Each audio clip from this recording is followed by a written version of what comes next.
नमस्कार, मैं हूं आपके साथ नम्रता और मेरे साथ है मेरे सहयोगी नवेद कुरैशी। अखिलेश का सारस प्रेम तो आप सबने देख लिया।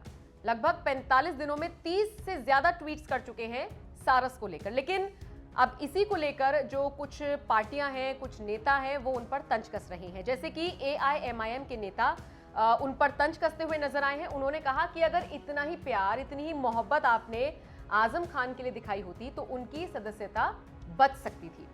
अब अखिलेश का आजम से कैसा कनेक्शन है, ये किसी से छिपा नहीं है। दोनों के बीच में कितनी स्ट्रांग बॉन्डिंग है, ये किसी से छिपा नहीं है। चुनावों के दौरान कई बार ये सारी चीजें देखी गई हैं। लेकिन ये जो सवाल उठाया है AIMIM के नेता ने, ये निश्चित तौर पर वाजिब भी है, क्योंकि उनका साफ तौर पर कहना है कि 2 साल तक आपने आजम खान को नहीं पूछा, कौन सी नाराजगी थी आपको, वो आप बताइए। सारस से तो आपका प्रेम बहुत झलक रहा है। आप सर इसे किस तरह से देख रहे हैं?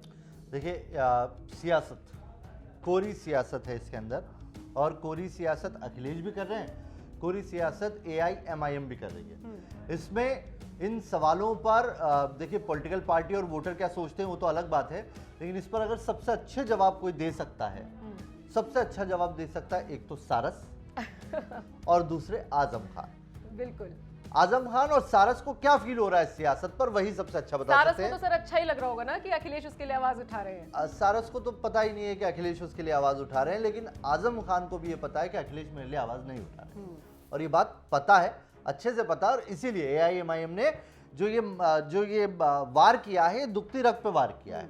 देखिए, 2 साल हो गए, 2 साल में अखिलेश को टाइम नहीं मिला। 2 साल का वक्त लगा दिया अखिलेश ने आजम खान तक पहुंचने में, उनसे बात करने में।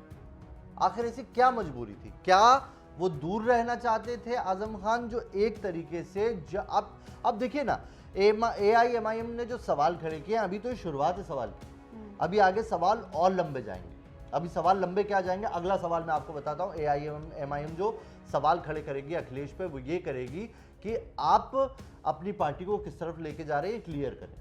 पिछले इलेक्शन में, विधानसभा चुनाव में, सबसे ज्यादा आज तक समाजवादी पार्टी का जितना वोट परसेंटेज नहीं आया, वो वोट परसेंटेज पिछले विधानसभा चुनाव में आया। यह अलग बात है कि उस सीटों में उतना कन्वर्ट नहीं हो पाया, जिसकी वजह से वो सरकार बना, लेकिन अब तक का सबसे ज्यादा वोट परसेंटेज था वो।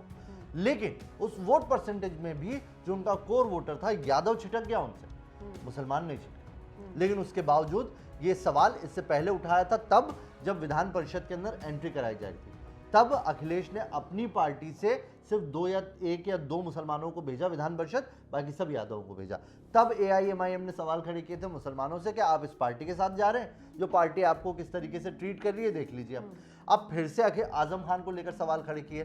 तो बेसिकली जो मुल्ला मुलायम वाली बात थी, मुलायम सिंह के जाने के बाद खत्म हो गई है। ये मैसेज कन्वे करने की कोशिश है AIMIM की, और ये बताने की कोशिश है कि देखिए, आज नहीं तो कल हम ही आपके रहनुमा हैं, तो आप हमारे पास ही आइए। तो मुसलमानों का वोट बटोरना चाहती है AIMIM, और इसके लिए वो लंबे वक्त से काम कर रही है। आज देखिए आप, जिस असदुद्दीन ओवैसी की रैली में लोग पहुंचते नहीं थे, उसमें आज भीड़ उठने लगी है। कई जगहों पर उसके वोटिंग परसेंटेज बढ़ने लगे हैं। असदुद्दीन ओवैसी अपने भड़काऊ बयान को देकर या किसी भी तरीके से अगर मुसलमानों में पैठ बनाते हैं, कल को वो सारे मुसलमानों को एक साथ अपने साथ कर लेंगे।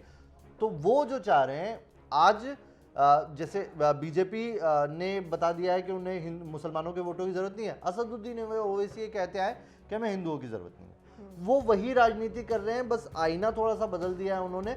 दिक्कत उनके साथ ये है कि उनके साथ मुसलमान नहीं आ पा रहे। हाँ, वो बनते हैं हितैषी मुसलमानों के, लेकिन सबसे बड़ी बात यह है कि मुसलमान उन्हें अपना हितैषी मानते ही नहीं है।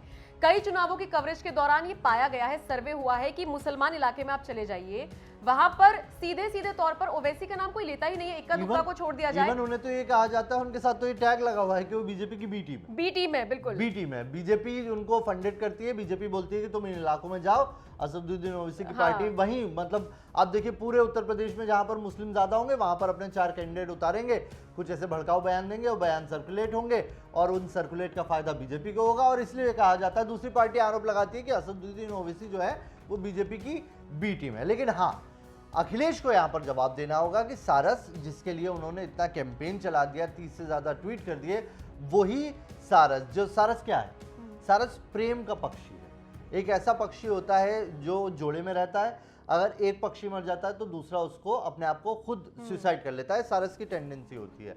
और अखिलेश जाकर मिले नहीं होते अगर, उस शख्स से, जिस शख्स के पास वो सारस आता था, तो शायद आज ये हालात नहीं होते।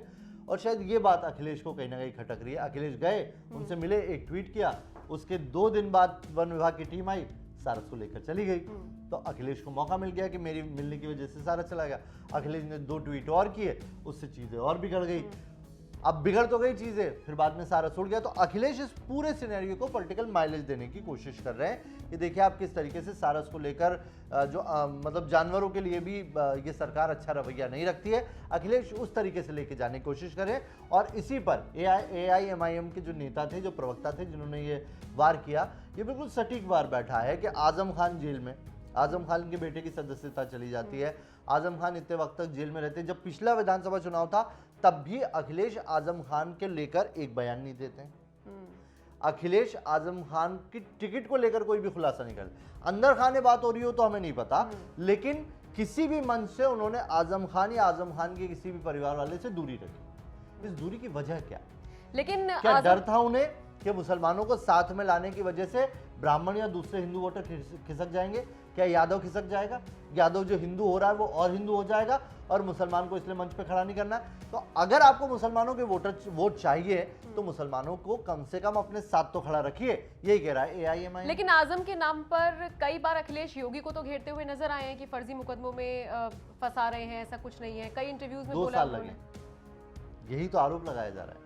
आजम खान से मिलने नहीं गए, ट्वीट जब वो किए, रिहा हुए वो तो भी उनको लेने कभी नहीं गाहे बगाहे एक आध ट्वीट कर दिया है, बयान दिया है तो उसमें सीधे नाम लेने से बचते नजर आए। हाँ, नाम नहीं लिया लेकिन तो इनडायरेक्टली इसीलिए तो आपकी क्या परेशानी? वो भी ऐसे वक्त आजम में- खान जो वो कद्दावर नेता, हाँ। जो संस्थापक सदस्यों में से एक है, जो मुलायम सिंह यादव के साथ कंधे से कंधा मिलाकर चले, उनसे ऐसी बेरुखी की वजह क्या है? यही तो क्लियर करना के लिए कह रही है पार्टी।